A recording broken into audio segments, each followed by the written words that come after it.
জয় কৃষ্ণকালী মায়ের জয়, জয় সোনা মায়ের জয়, জয় মঙ্গলা মায়ের জয়। বন্ধুরা সবাই কেমন আছেন? আশা করছি সবাই ভালো আছেন, সুস্থ আছেন কৃষ্ণকালী মায়ের কৃপায়।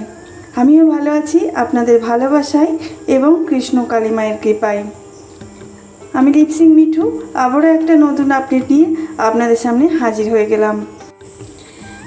ভিডিওটি দেখতে থাকবেন আর আমার ভয়ে শুনতে থাকবেন, স্কিপ করবেন না। ভিডিওটি সম্পূর্ণ দেখার চেষ্টা করবেন। নতুন বন্ধুদের আমার চ্যানেলে অনেক অনেক স্বাগত জানাই। ভিডিওটি দেখার পূর্বে যদি আপনি কৃষ্ণকালী মায়ের ভক্ত হয়ে থাকেন তাহলে অবশ্যই চ্যানেলটাকে সাবস্ক্রাইব করে রাখবেন, বেল নোটিফিকেশান অল করে রাখবেন। তো চলুন আজকে ভিডিও দেখতে থাকুন, তাহলে বুঝতে পারবেন আজকে আমি কি আপডেট নিয়ে আসলাম। দেখতেই পাচ্ছেন মা এসেছেন মন্দিরে, মঙ্গলা মা আসছেন, কিন্তু অনেক কষ্ট করে মন্দিরে প্রবেশ করতে হয়েছে। কেন বলুন তো? মন্দিরের যে পথটা আছে সেই পথে অনেক জল জমে গেছে, তাই মঙ্গলা মায়ের আজ খুব অসুবিধে হয়েছে মন্দিরে প্রবেশ করতে। তো দেখুন অনেকটা জল পার করে তবে মঙ্গলা মা মন্দিরে ঢুকতে পারছেন। আপনারা দেখতেই পাচ্ছেন, দৃশ্যটা আমি আপনাদের সামনেই তুলে ধরেছি।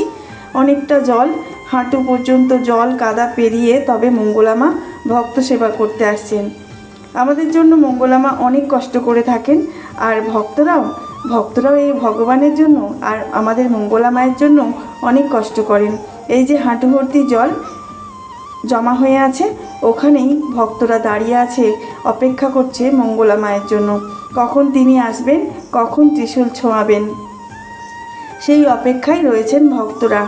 দেখবেন চলুন, কত ভক্ত একদম ঢল পড়ে গেছে এই বৃষ্টিতে, এই বর্ষাতে, এত কাদা জলেতেও দাঁড়িয়ে দাঁড়িয়ে আমাদের ভক্তরা মায়ের জন্য অপেক্ষা করে যাচ্ছেন। যেমন ভক্তরা কষ্ট করছে, তেমন আমাদের মঙ্গলা মাও কষ্ট করছেন। তিনি তো ভাবতেই পারতেন আজকে না মন্দিরে গিয়ে বাড়িতে আরাম করে থাকতে, কিন্তু না, তিনি ভক্তদের কথা অবশ্যই ভাবেন, অনেক ভাবেন।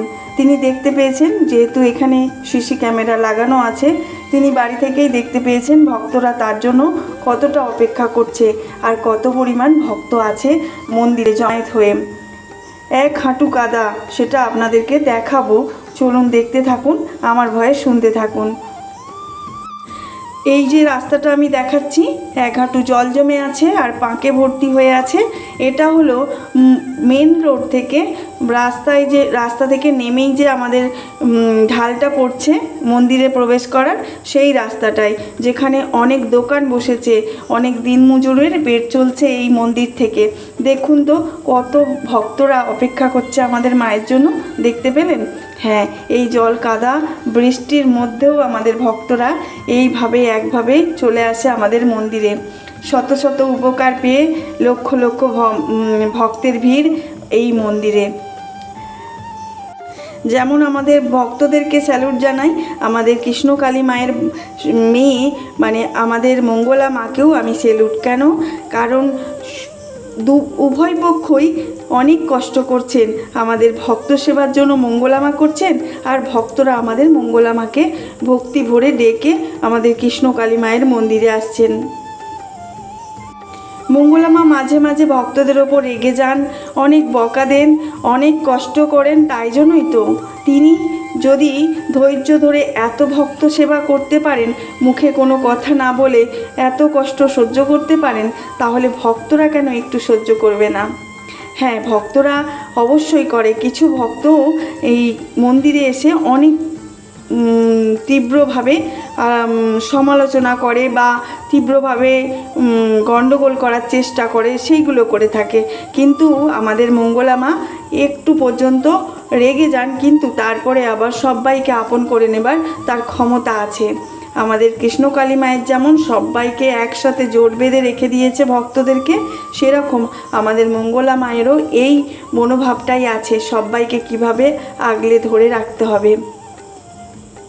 আমার বন্ধুদের অসংখ্য অসংখ্য ধন্যবাদ জানাই আর অনেক ভালোবাসা জানাই আমার কমেন্ট বক্সে এত সুন্দরভাবে কমেন্ট করার জন্য, এত সুন্দরভাবে আমাদের কৃষ্ণকালী মাকে ভালোবাসা দেওয়ার জন্য, আমাদের মঙ্গলা মাকে ভক্তি করার জন্য। আর বেশি বেশি করে যাদের কাছে আমাদের কৃষ্ণকালী মায়ের যারা ভক্ত আছেন তাদের কাছে যদি ভিডিওটি পৌঁছে থাকে, অবশ্যই বেশি বেশি করে একটু শেয়ার করে দেবেন আর কমেন্ট করতে ভুলবেন না। আমার পুরনো বন্ধুদের আন্তরিক অনেক ভালোবাসা জানাই, কারণ তেনারা আমার সাথেই আছে। আমি এটা খুব ভালো করে জানি, কারণ আমাকে এতটাই ভালোবাসা দিয়েছে আমার পুরনো বন্ধুরা, আর তাদেরকে তো অসংখ্য অসংখ্য ধন্যবাদ জানাই আমার পাশে এইভাবে থাকার জন্য। তবে যারা এখনও কৃষ্ণ কালী মায়ের নাম করেননি তারা অবশ্যই নাম জপ করবেন, তাহলে দেখবেন আপনারাও উপকার পাবেন। তো চলুন বন্ধুরা, কিছু মায়ের মুখেও কথা শুনি। আমার মুখে তো অনেক কথা শুনলেন, যেটা আমি আপডেট দিতে এসেছি সেই আপডেটটা এবার আপনাদের সামনে আসবে। তো চলুন শুনতে থাকুন আর ভিডিও দেখতে থাকুন, আমাদের মাকে দেখতে থাকুন। আমি সবসময় আপনাদের চোখের সামনে আমাদের কৃষ্ণ কালী মাকে রেখে দিতে চাই, তাই আমি কৃষ্ণ কালী মাকেই সামনে রেখেছি। আপনারা ভিডিওটি দেখতে থাকুন, একদম ভক্তি ভরে মাকে ডাকবেন। থেকে বলছি এক হচ্ছে ভক্তি, তোমাদের ভক্তির উপরে সব কিছু হবে, কারণ যার যেখানে ভক্তি নেই সেখানে কোনো কাজও হয় না। আর বিশ্বাস, ভগবানকে একাগ্র চিত্তে বিশ্বাস করতে হবে যে তুমি আছো, তুমি উদ্ধার করবে। হয়তো আজকে হচ্ছে না, কাল হচ্ছে না, কিন্তু একদিন না একদিন হবে। কৃষ্ণকালী মা কাউকে সঙ্গে সঙ্গে দিবে। কেউ বলে মা ত্রিশুতে কেন, যেতে যেতে আমি ফল পেয়ে গেলাম, আমার বাচ্চা হাঁটতে পারছিল না, হাঁটছে।